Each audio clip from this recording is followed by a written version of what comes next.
नमस्कार दोस्तों, आज इस वीडियो में हमारा चर्चा का विषय है रोलट सत्याग्रह और जलियांवाला बाग हत्याकांड। 13 अप्रैल 1919 ईस्वी बैसाखी का दिन शाम 4:30 बजे के आसपास का समय ब्रिटिश आर्मी का ब्रिगेडियर जनरल रेजिनाल्ड डायर एक सैनिक टुकड़ी के साथ जलियांवाला बाग पहुंचा।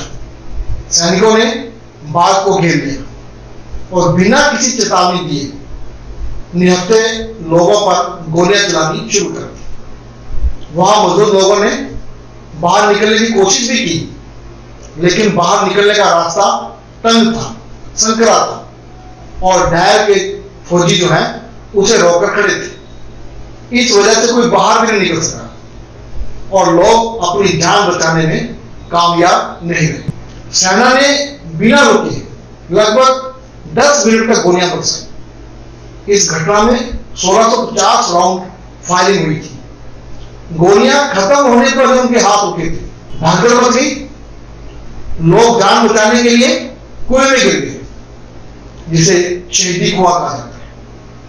इस मानव संहार में हजारों लोग मारे गए थे, लेकिन ब्रिटिश सरकार के आंकड़ों में सिर्फ 389 लोगों की मृत्यु दर्ज की गई थी। यह गोलाबारी इस प्रकार की गई जैसे दुश्मन पर आक्रमण होता है। सरकार ने इनके साथ ऐसा व्यवहार क्यों किया? ये विद्रोही नहीं थे, ये आम लोग थे, ये निहत्थे थे। इनको कोई चेतावनी नहीं दी गई। ये किसी राजनीतिक उद्देश्य से इकट्ठा नहीं हुए थे। कहीं भी इस प्रकार की जानकारी नहीं मिली कि ये कोई सभा करने के लिए इकट्ठे हुए थे।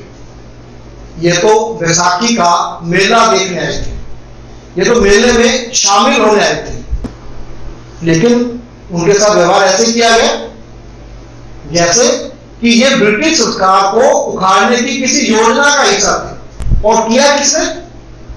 जो सभ्यता के प्रसार का और लोकतंत्र के प्रहरी होने का पूरी दुनिया में दावा करते थे। अभी 4 महीने पहले 11 नवंबर 1918 को प्रथम विश्व युद्ध समाप्त हुआ था, जिसमें पंजाब के लोगों ने मुसीबतें सहते हुए सरकार का साथ दिया था। ब्रिटिश सेना के आधे से ज्यादा सैनिक पंजाब के थे। गांव के गांव नौजवानों से खाली हो गए थे, सभी सेना में शामिल हो गए थे। पंजाब के लोगों ने तन मन धन से सरकार का साथ दिया था। उधर 20 अगस्त 1917 ब्रिटिश पार्लियामेंट के अंदर भारत सचिव मॉन्टेग्यू ने भारत के प्रति ब्रिटिश सरकार की नीति की घोषणा की। उस घोषणा में यह कहा गया कि साम्राज्य के एक अभिन्न अंग के रूप में भारत में धीरे धीरे जिम्मेदार सरकार, उत्तरदायी सरकार की प्राप्ति के लिए प्रशासन की हर शाखा में भारतीयों के योगदान को बढ़ाना है। मतलब इंग्लैंड में सरकार राजनीतिक सुधारों के माध्यम से भारतीयों को उत्तरदायी सरकार के लिए ट्रेन करना चाहती थी। भारतीयों को भी ऐसी उम्मीद थी, वे इसका मतलब जो है स्वराज से ले रहे थे और युद्ध में सरकार का साथ लोकतंत्र के लिए ही दे रहे थे। तो फिर ये क्या, इसका मतलब क्या? ये सब एकदम नहीं हुआ, इसके पीछे इतिहास था, इसके पीछे कारण थे। वो क्या कारण थे? ब्रिटिश सरकार की औपनिवेशिक नीतियों के कारण भारत पहले से ही पीड़ित था, जिसमें प्रथम विश्व युद्ध ने भारत के लोगों की समस्या बढ़ाने में महत्वपूर्ण भूमिका निभाई। यह युद्ध 28 जुलाई 1914 से 11 नवंबर 1918 तक चला। भारत पर ब्रिटिश शासन होने के कारण ब्रिटिश सरकार ने भारत के प्राकृतिक और मानव संसाधनों का युद्ध की तैयारी के लिए प्रयोग किया था। युद्ध का भारत पर बहुत बुरा प्रभाव पड़ा था। वैसे तो शांति काल में भी कभी भी ब्रिटिश सेना की संख्या 2 लाख से ज्यादा नहीं रही थी। उसने भी 1885 के बाद मार्शल रेस के सिद्धांत के आधार पर ब्रिटिश सेना का 60% भाग पंजाब से था और युद्ध काल में इसे बढ़ाकर 15 लाख तक पहुंचा दिया गया था, जिसे युद्ध में अलग अलग देशों में भेजा गया। युद्ध के बाद ये सेना जो है कम कर दी गई थी। मतलब जो नौजवान सेना में शामिल हुए थे अब वो बेरोजगार हो गए थे। युद्ध के बाद सब तरफ महंगाई की मार थी। युद्ध में काफी संख्या में भारतीय नौजवान मारे गए थे, जिसका परिणाम ये हुआ कि कई परिवारों के कमाने वाले खत्म हो गए थे, खेती करने वाले नहीं रहे थे, जिसके कारण जो जमीन पर खेती कम हो गई थी, वर्षा फेल हो गई थी, जिसकी वजह से क्या हुआ, महामारी और सूखा फैल गया था, प्लेग भी फैला हुआ था। अब सरकार ने अपनी आमदनी बढ़ाने के लिए नया आयकर अधिनियम बनाया था और जो भी कोई सरकार का विरोध करे उस विरोध को खत्म करने के लिए प्रेस पर प्रतिबंध लगाए गए थे। तुर्की के खलीफा को लेकर जो है मुस्लिमों में विरोधी भावना थी और फर्स्ट वर्ल्ड वॉर के बाद पूरी दुनिया के अंदर नए नारे लग रहे थे, उदारता, स्वतंत्रता और समाजवाद। अब चारों तरफ असंतोष और निराशा का वातावरण था। अब ब्रिटिश सरकार भारतीय लोगों के अंदर जो निराशा थी, जो असंतोष था, उसके मनोवैज्ञानिक पहलू को पहचान नहीं पा रही थी, उसको देख नहीं पा रही थी। भारतीय लोगों के दिमाग में दो बातें संघर्ष पैदा कर रही थी। एक अंतरराष्ट्रीय स्तर पर थी, यूरोपीय शक्तियों द्वारा मुस्लिम देशों पर कब्जा और डोमिनेंट देशों में भारतीयों के साथ बुरे व्यवहार की खबर आ रही थी। दूसरा, भारत के अंदर जो सरकार है वो स्वराज की मांग के साथ विरोधी रुख अपना रही थी। उधर दक्षिण अफ्रीका से खबरें आ रही थी, जहां गांधी जी ने भारतीयों के साथ जो दमनकारी व्यवहार किया जा रहा था वहां पर, उसके खिलाफ सफलता के साथ एक नागरिक और अहिंसक आंदोलन चलाया था। इससे भारतीयों में हलचल पैदा कर दी थी। गांधी जी जन श्रुतियों का हिस्सा बन गए थे। जब 21 साल बाद जनवरी 1915 को गांधी जी भारत आए तो वो एक व्यक्ति से ज्यादा एक छवि थी जो आंदोलन को नेतृत्व प्रदान करते हैं और विजय की ओर ले जाते हैं। शुरू में गांधी जी ने स्थानीय स्तर के आंदोलनों में भाग लिया। 1919 में उन्होंने रोलट सत्याग्रह की घोषणा की। इससे क्या हुआ, लोगों में जोश बढ़ गया, खासकर पंजाब के लोगों में, जहां पर पहले से ही सरकार के प्रति एक आक्रोश। महात्मा गांधी जी के नेतृत्व में इसको जन आक्रोश में बदल दिया। अब ये जो जनता में निराशा थी, असंतोष था, आक्रोश था, इसको एक संगठित आंदोलन का रूप मिला। जब गांधी जी ने पंजाब दौरे की घोषणा की तो लोगों में उत्साह बढ़ गया। गांधी जी की गिरफ्तारी से लोगों में गुस्सा और बढ़ गया, जो दंगों में बदल गया। अब सीन क्या बन रहा था कि जो ब्रिटिश सरकार, भारत की सरकार और जो भारत के राजनीतिज्ञ थे, वो युद्ध के बाद भारत की स्थिति कैसी हो उस पर युद्ध काल में ही चर्चा कर रहे थे। भारत सचिव मॉन्टेग्यू वो भारत के लोगों को उत्तरदायी सरकार देना चाहता, लेकिन भारत में जो उसके एजेंट थे, गवर्नर जनरल और उसकी कौंसिल, वो भारतीयों को डर का पाठ पढ़ाना चाहते थे ताकि वे डरपोक, गुलाम और चमचे बने रहे। एक तरफ सेक्रेटरी ऑफ स्टेट मॉन्टेग्यू उत्तरदायी सरकार के लिए रिपोर्ट तैयार कर रहे थे, तो वाइसराय और उसकी परिषद यहां पर राजनीतिक गतिविधियों को दबाने के तरीके ढूंढ रहे थे। मतलब स्वराज की जो एक धुंधली सी तस्वीर बन रही थी, उसको रोलट बिल और एक्ट ने गायब कर दिया था। आओ पहले ये समझते हैं कि ये रोलट एक्ट क्या था, इसका उद्देश्य क्या था, ये क्यों लाया गया था, ये समझना जरूरी है। आओ इसके लिए पहले डिफेंस ऑफ इंडिया एक्ट को समझते हैं, जो कि मार्च 1915 को प्रथम विश्व युद्ध की जो एक आपातकालीन स्थिति थी, एक इमरजेंसी की सिचुएशन थी, उसमें बनाया गया था। अब इसके अनुसार क्या था, किसी भी व्यक्ति को बिना वकील, बिना दलील कैद किया जा सकता था और बिना सुनवाई के विशेष अदालत द्वारा उसको सजा दी जा सकती थी। यह क्रांतिकारियों पर दबाव बनाने के लिए बनाया गया कानून था और मुख्यतः यह पंजाब के लिए था, क्योंकि पंजाब के अंदर गदर पार्टी की गतिविधियां जो 1915 के अंदर जो है विदेशों से जो कनाडा और अमेरिका के जो देश थे जहां पर भारतीयों के साथ बुरा व्यवहार किया जाता था, वो वहां से भारत में आए और यहां पर एक क्रांति करने की योजना बनाने लगे थे। तो उससे निपटने के लिए पंजाब में डिफेंस ऑफ इंडिया एक्ट का प्रयोग किया गया था। 3000 के करीब जो गदरी क्रांतिकारी थे उनको नजरबंद किया गया था। 150 के करीब को फांसी से, पुलिस मुठभेड़ से या जेल के अंदर भूख हड़ताल से शहादत प्राप्त हुई थी। प्रथम लाहौर षड्यंत्र केस चला जिसमें करतार सिंह सराभा व 6 अन्य को फांसी दी गई थी। इनमें से अधिकतर लोग विदेशों से आए थे। विदेशों में भारतीयों के साथ अपमानजनक व्यवहार किया जाता, जिसका कारण था वो भारत का गुलाम होना था। इसलिए ये लोग भारत को आजाद करवाना चाहते थे।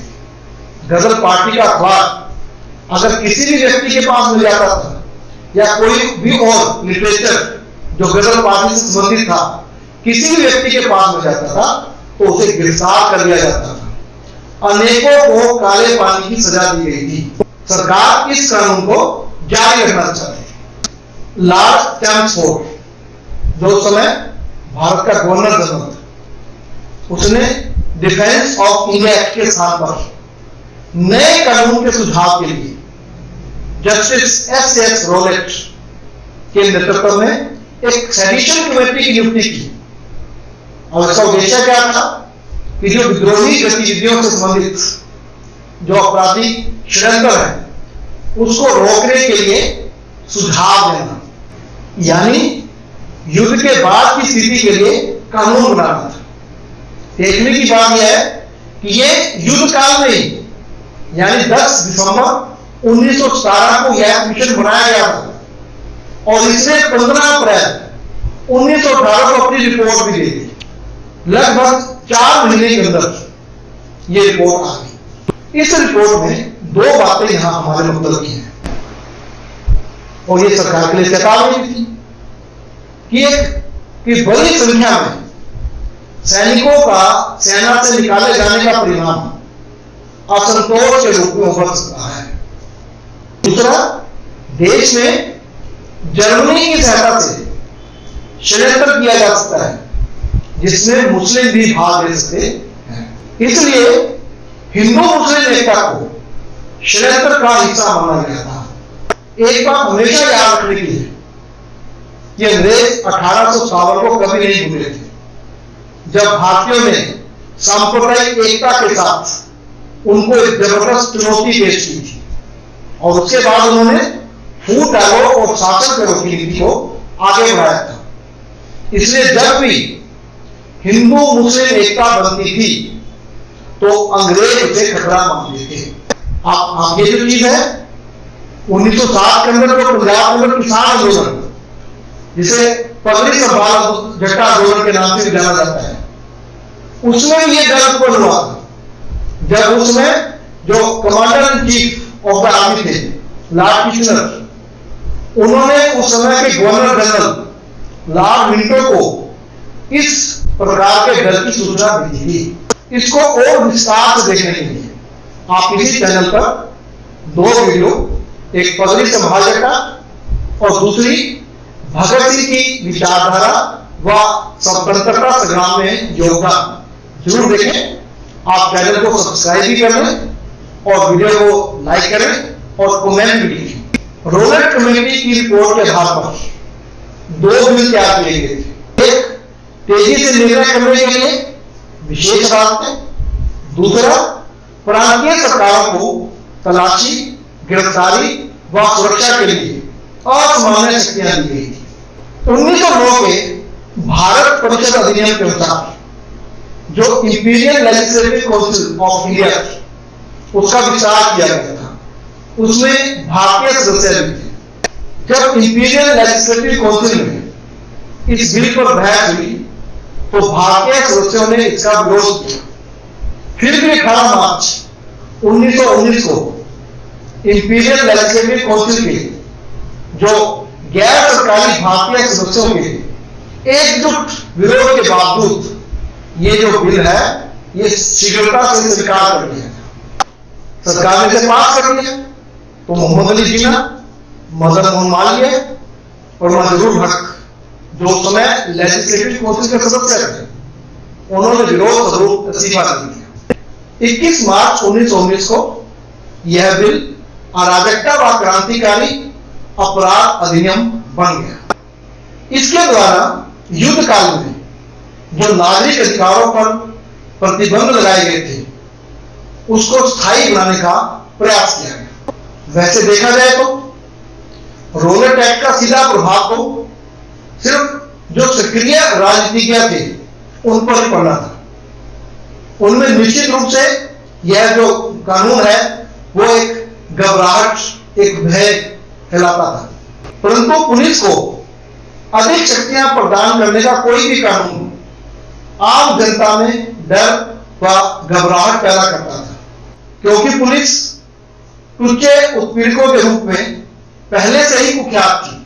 अखबारों में इस बिल की आलोचना हुई।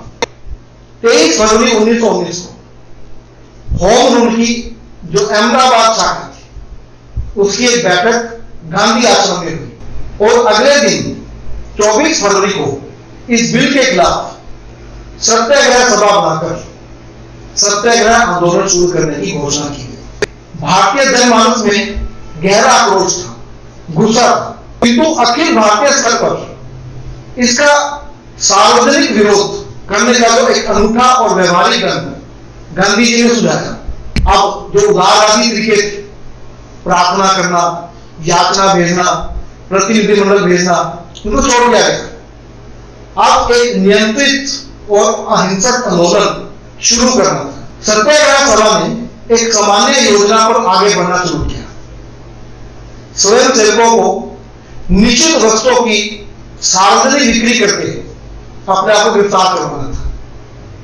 23 मार्च को गांधी जी ने इसको आगे बढ़ा दिया। 24 मार्च को सत्याग्रह सभा ने रोलेट एक्ट के खिलाफ आंदोलन की घोषणा कर दी, जिसमें 30 मार्च को व्रत रखना था, सभा करनी थी, काम छोड़ना था। अखिल भारतीय स्तर पर हड़ताल करने का एक नया और जुझारू कदम उठाया गया, जिसकी बाद में तिथि बदलकर 6 अप्रैल कर दी गई। नियंत्रण के लिए जानबूझकर हड़ताल रविवार को रखी गई थी। भारतीय इतिहास की ये पहली हड़ताल थी, जिसके लिए ना तो सरकार को अनुरोध था और ना ही जनता हड़ताल व सत्याग्रह के सिद्धांत को जानती थी। अब इस सत्याग्रह के लिए गांधी जी को 3 संगठनों का सहयोग मिला। एक होम रूल लीग, दोनों home rule league, Annie Besant जो अचानक नरमदलिया हो गई थी, तिलक जो इंग्लैंड चले गए, जिससे दोनों होम रूल लीगें नेतृत्व विहीन हो गई थी। लीग के कार्यकर्ताओं ने बड़े उत्साह से इसमें भाग लिया। दूसरे कुछ अखिल इस्लामी समूह जो तुर्की की हार के बाद भारतीय मुसलमानों में एक अफवाह थी कि शांति के लिए जो विजेता देश है वो खलीफा पर कड़ी शर्तें लगा रहे हैं। मतलब जो ये इस्लामी समूह थे ये खलीफा के भविष्य को लेकर चिंतित थे। और तीसरी सत्याग्रह सभा थी जिसका उन्होंने खुद 24 फरवरी को आरंभ किया था। अब देश के अधिकांश भागों में आंदोलन को संचालित करने का किसी भी प्रकार का कोई तंत्र विकसित नहीं था, कोई संगठन नहीं था। अब 1919 में अंग्रेजों के खिलाफ जनता में जबरदस्त आक्रोश था। अब जो तूफान बन रहा था, आंदोलन बन रहा था, जो कि 1857 के बाद भारत में सबसे बड़ा आंदोलन था। अब ये जो आंदोलन सत्याग्रह आंदोलन, इसने भारत के अंदर राजनीति को बदल दिया, राजनीति को नैतिक बल प्रदान किया। अब राजनीति के अंदर गांधी युग की शुरुआत हुई। अगर हम ध्यान से देखें तो यह एक सपूत आंदोलन था जिसको भड़काने में युद्ध के बाद बनी आर्थिक स्थिति, गांधी जी के बारे में जनता में प्रचलित अनेक किस्से कहानियां व सरकार की दमनकारी व निर्दयी गतिविधियों ने भूमिका निभाई। 30 मार्च व 6 अप्रैल को भारत के अधिकांश नगरों में हड़ताल हुई। जनता का जोश अद्भुत था। हड़ताल को कामयाब करने के लिए सारे देश में उत्साह था, एक नया उत्साह था, एक नया युग आ रहा था। दिल्ली की जामा मस्जिद से स्वामी विवेकानंद ने संबोधित किया। दिल्ली में बड़े बड़े जुलूस निकले। सरकार इसको सिर्फ ताकत से दबाना चाहती थी, इसलिए पुलिस की बाधाएं, दंगे, हिंसा, गोलीबारी की खबरें ये आप देश के अंदर सांप्रदायिक एकता जबरदस्त। सबसे बड़ी खबर पंजाब से आ रही थी। पंजाब पहले से उभर रहा था। युद्ध का सबसे बुरा प्रभाव इसी प्रांत पर था। पंजाब का लेफ्टिनेंट गवर्नर ओडायर 1919 से पहले ही पंजाब में पूरी तरह से अलोकप्रिय हो चुका था। रोलर एक्ट ने पंजाब के जख्मों पर नमक का काम किया। ना वकील, ना दलील, ना अपील। इसने लोगों को बुरे परिणामों से डराना शुरू कर दिया। पंजाब में दबाव सबसे ज्यादा था, इसलिए इस प्रांत में सबसे तीखा, मजबूत और गहरा आंदोलन हुआ। बड़ी बड़ी भीड़, उग्र प्रदर्शन, अधिकारियों से बहस, पुलिस से झड़प, ये पंजाब का दृश्य है। ओडायर ने प्रोविंशियल लेजिस्लेटिव काउंसिल पीएलसी में कहा कि मैं सभी राजनीतिक आंदोलन के लोगों को चेतावनी देता हूं कि वे अपनी बैठकों, भाषणों की भाषा और उसके परिणामों के लिए जिम्मेवार होंगे। ये खबर जो है ट्रिब्यून ने छापी। पंजाब की परिस्थितियां दूसरे हिस्सों से अलग थी। जो युद्ध काल में सेना का विस्तार किया गया था, जिसमें पंजाब से जबरदस्ती व निर्मम तरीकों से भर्ती की गई थी। युद्ध में सहायता के लिए अवैध वसूलियां की गई थी। गदर पार्टी की गतिविधियों के पश्चात कठोर दमन किया गया तथा डायर ने भारतीयों की बरतरफी करने वाले बेढंगे भाषण दिए थे। 1917 से 19 के बीच खाद्य पदार्थों की कीमतों में 100% की वृद्धि हुई, जबकि आमदनी में सिर्फ 20 से 25% की वृद्धि हुई। एक प्राइवेट बैंक, पीपुल्स बैंक, जिसका दिवाला निकल गया, और इस दिवाले के पीछे जो है ओडायर का हाथ था। और जिस बात से ओडायर और ब्रिटिश सत्ता सबसे ज्यादा डरे हुए थे, वे थी हिंदू मुस्लिम सिख एकता। वो भी उस प्रांत में जहां उन्होंने इस विभाजन के लिए सबसे ज्यादा काम किया था। जनता में सांप्रदायिक अलगाव बनाया हुआ था। हम इसकी चर्चा भारत में सांप्रदायिक राजनीति के विकास, ये अपनी वीडियो में करेंगे। आप चैनल के साथ बने रहें, चैनल को सब्सक्राइब करें। 23 मार्च को अमृतसर में आंदोलन की तैयारी की मीटिंग हुई, जिसमें 30 मार्च को हड़ताल रखने का निर्णय किया गया। 29 मार्च को डॉक्टर सतपाल को, जो उसमें पंजाब के एक प्रसिद्ध नेता थे, डिफेंस ऑफ इंडिया एक्ट के तहत भाषण देने पर पाबंदी लगा दी गई। 30 मार्च को पूरे देश में सभाएं हुई। दिल्ली व पंजाब के कई हिस्सों में इस दिन हड़ताल रखी गई। अमृतसर में हड़ताल के बाद एक सभा हुई, जिसमें 30,000 लोगों ने भाग लिया। डॉक्टर किस्टलू ने इसको संबोधित किया। 4 अप्रैल को डॉक्टर किस्टलू पर भी भाषण देने पर पाबंदी लगा दी गई। स्थानीय कांग्रेस 6 मार्च को हड़ताल नहीं करना चाहती थी और इसकी सूचना उन्होंने डिप्टी कमिश्नर को भी भेज दी थी, परंतु 5 अप्रैल को डॉक्टर किस्टलू व सत्यपाल के प्रयास से हड़ताल करने का निर्णय किया गया। यानी दोनों दिन हड़ताल हुई, 30 मार्च को भी और 6 अप्रैल को भी। दोनों शांतिपूर्वक थी, जबरदस्त थी। डिप्टी कमिश्नर इसे चिढ़ गया और उसने अतिरिक्त सेना मंगवा दी। 9 अप्रैल 1919 रामनवमी का दिन था। इस दिन अमृतसर में झांकी जुलूस निकल रहा था। उसमें बड़ी संख्या में मुस्लिमों ने भी भाग लिया। हिंदू मुस्लिम की जय, महात्मा गांधी की जय, ये नारे लग रहे थे। सांप्रदायिक एकता का महत्वपूर्ण प्रदर्शन हो रहा था। विभिन्न समुदाय के लोग खुलेआम हम प्याला हो रहे थे, यानी एक ही गिलास में पानी पी रहे थे। ये दृश्य ब्रिटिश सरकार के लिए चिंता की बात थी, क्योंकि वो इसका राजनीतिक मतलब निकाल रहे थे। ब्रिटिश सरकार हिंदू मुस्लिम एकता को षड्यंत्र मानती थी, और वो भी उस प्रांत में जहां पर सांप्रदायिक विभाजन करने के लिए अंग्रेजों ने सबसे ज्यादा मेहनत की थी और सफलता भी मिली थी। 1857 के बाद ऐसा था जिसकी पुष्टि जो है समय समय पर होती रही है। पंजाब में राष्ट्रीय आंदोलन कमजोर था और सांप्रदायिक बिखराव सबसे ज्यादा था। इसके परिणाम स्वरूप विभाजन के समय सबसे ज्यादा दंगे पंजाब में हुए थे। 8 अप्रैल को गांधी जी सत्याग्रह आंदोलन को आगे बढ़ाने के लिए बंबई से दिल्ली के लिए चल पड़े। उसके बाद उनको पंजाब जाना था, लेकिन उन्हें रास्ते में ही 9 अप्रैल को पलवल के साथ गिरफ्तार कर लिया गया। 10 अप्रैल को गांधी जी की गिरफ्तारी के विरोध में लाहौर में विद्यार्थियों ने प्रदर्शन किया। जो कुछ अमृतसर में हुआ उसके आगे सब कुछ फीका पड़े। 9 अप्रैल शाम को सत्यपाल और किशोर को डिप्टी कमिश्नर ने अगले दिन यानी 10 अप्रैल को सुबह 10 बजे अपने घर बुलाया। अगली सुबह जब दोनों वहां पहुंचे तो उनके साथ कुछ कार्यकर्ता भी थे। दोनों को एसपी की जीप में बैठाकर शहर से निर्वासित कर धर्मशाला भेज दिया गया।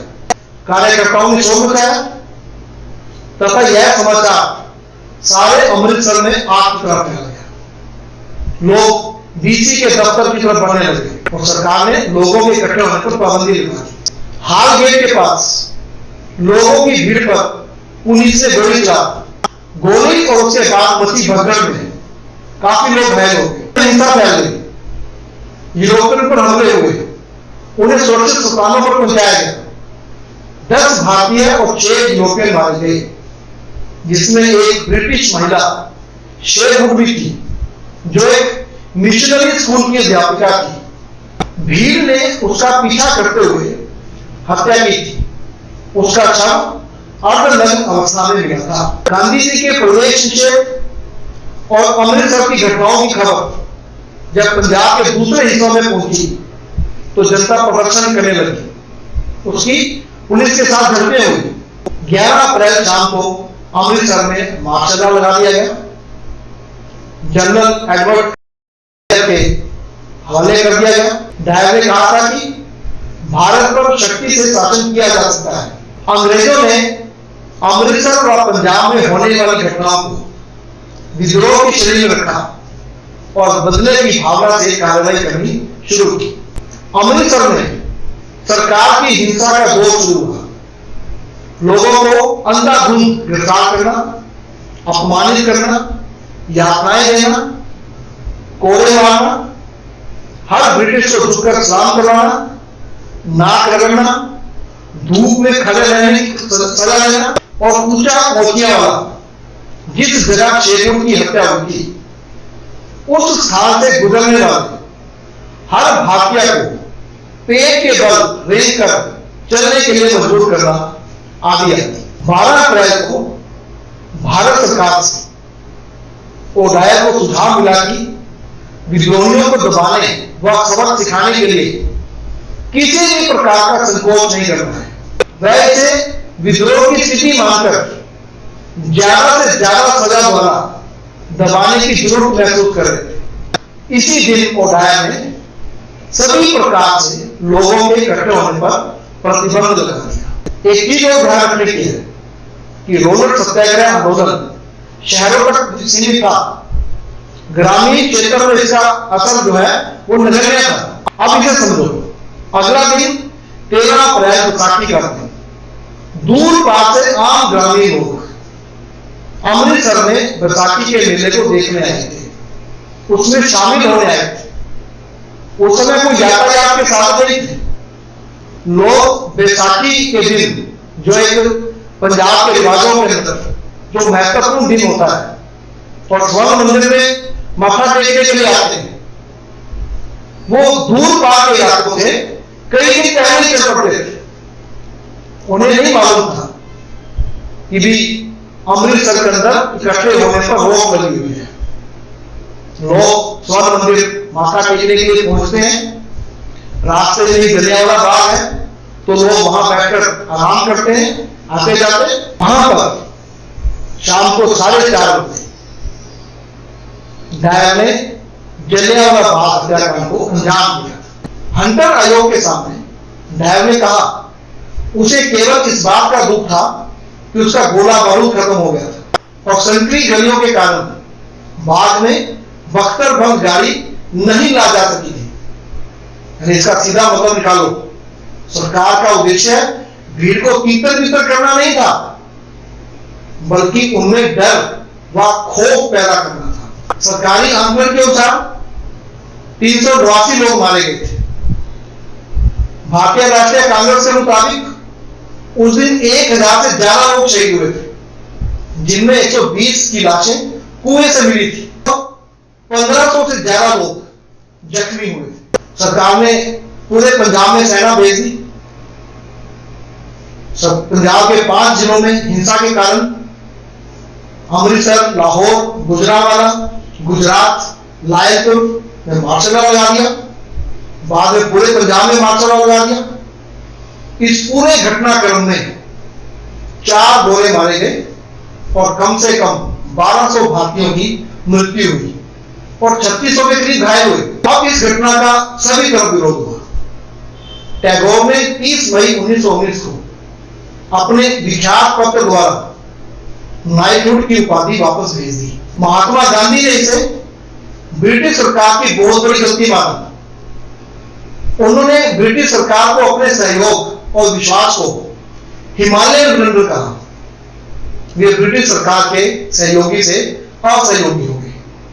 उन्होंने 18 अप्रैल को रोलेट सत्याग्रह आंदोलन वापस ले लिया और कांग्रेस और खिलाफत कमेटी के साथ मिलकर असहयोग आंदोलन की तैयारी शुरू कर दी। उस समय जो इंग्लैंड के अंदर युद्ध सचिव थे, सर विंस्टन चर्चिल, जो बाद में ब्रिटेन के प्रधानमंत्री बने, उन्होंने इसे बहुत गलत व डरावना कार्य कहा। लॉर्ड मैंटेग्यू, जो उस समय भारत सचिव थे, उन्होंने कहा कि डायर के पास जलियांवाला बाग में निहत्थे व शांति से इकट्ठे हुए लोगों को इस प्रकार सजा देने का अधिकार नहीं था। लेकिन कंजर्वेटिव लोगों ने इसकी प्रशंसा की। जनरल डायर की प्रशंसा की गई और माइकल और डायर को रिजाउंडिंग सर्टिफिकेट ऑफ कैरेक्टर दिया गया। अब इंग्लैंड के अंदर आप विभाजन स्पष्ट देख सकते हैं।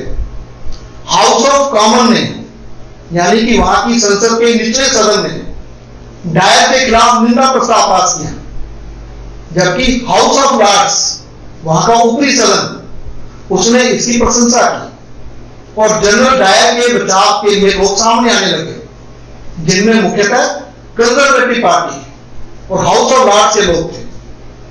ब्रिटिश संसद में जलियांवाला बाग हत्याकांड में बहस हुई। ब्रिटिश पार्लियामेंट में इस बहस में ब्रिटिश सरकार के सभ्य, विकसित और लोकतांत्रिक होने के दावों की पोल खोल दी। कंजर्वेटिव प्रेस और लोगों ने 30,000 पाउंड इकट्ठा किए ताकि डायर को सम्मानित किया जा सके और उसे तलवार भेंट की, जिस पर लिखा था पंजाब को बचाने वाला। आखिरकार दवाब के अंदर उस समय जो भारत सचिव एडविन मॉन्टेग्यू ने इसकी जांच के लिए 14 अक्टूबर 1919 को लॉर्ड हंटर के नेतृत्व में डिसऑर्डर्स इंक्वायरी कमेटी बनाई, जिसने 8 मार्च 1920 को रिपोर्ट दी। इस कमेटी के अंदर कुछ भारतीय सदस्य भी थे और कुछ बातों को लेकर इसमें मतभेद पैदा हो गया, जिसमें मार्शल लॉ लगाने, डायर की भूमिका, हिंसा के कारणों, इसका पर मतभेद था। अब इसलिए इस रिपोर्ट के 2 भाग हैं। एक बहुमत वाला, जो ब्रिटिश सरकार का बचाव कर रहे थे, और एक अल्पमत वाला, जिसमें भारतीयों का पक्ष था। उस पर हस्ताक्षर करने वाले थे जगत नारायण, चमनलाल, हीरालाल, सीतरलाल, सुल्तान अहमद। इन्होंने बहुमत वाली रिपोर्ट पर हस्ताक्षर नहीं किए थे। कमीशन की रिपोर्ट आने के बाद डायर का डिमोशन कर दिया गया, उसे ब्रिटेन भेज दिया गया। 1920 को डायर को इस्तीफा देना पड़ा। 1927 को डायर की मृत्यु हो गई। जनरल डायर ने कमीशन के सामने यह स्वीकार किया था कि यह भीड़ विद्रोहियों की नहीं थी। कमीशन ने भी यह माना कि पंजाब में मार्शल लॉ लगाने की जरूरत नहीं थी। कांग्रेस ने भी मोतीलाल नेहरू के नेतृत्व में एक कमीशन नियुक्त किया जिसने सच्चाई को सामने लाने और भारतीयों का पक्ष सामने रखने में सहायता की। कांग्रेस ने 1920 को जलियांवाला बाग की घटना के लिए स्मृति स्थल बनाने का प्रस्ताव पास किया और 1923 को ट्रस्ट ने जलियांवाला बाग की जमीन खरीद ली। एक अमेरिकन स्थापत्यकार बेंजामिन पोल्क ने इसका डिजाइन तैयार किया और 13 अप्रैल 1961 को उस समय भारत के राष्ट्रपति राजेंद्र प्रसाद ने प्रधानमंत्री नेहरू की उपस्थिति में इसका उद्घाटन किया।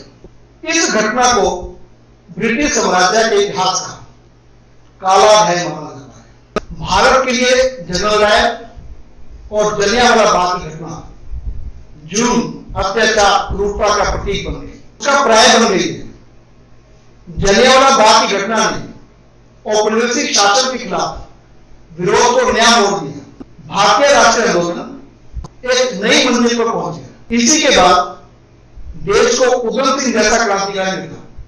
जलियांवाला बाग हत्याकांड का बदला लेने के लिए उधम सिंह लंदन गए। 13 मार्च 1940 को वहां उन्होंने कैंसर हाल में वो डायर को गोली मारकर हत्या का बदला लिया। युग दृष्टा भगत सिंह में अपने परिवार के संस्मरण लिखते हुए भगत सिंह की भतीजी वीरेंद्र सिंधु लिखती है, जब भगत सिंह को इस हत्याकांड का पता चला तो वह अपने स्कूल से 19 किलोमीटर पैदल चलकर जलियांवाला बाग पहुंचे थे। जनता के खून से लथपथ मिट्टी को उठाकर माथे से लगाया और थोड़ी सी शीशी में भरकर घर लाए थे, जिसे घर आकर फूस चढ़ाए। आप वीडियो को लाइक करें। वीडियो कैसे लगी आप कमेंट बॉक्स में लिखें। चैनल को सब्सक्राइब करें। आपका धन्यवाद।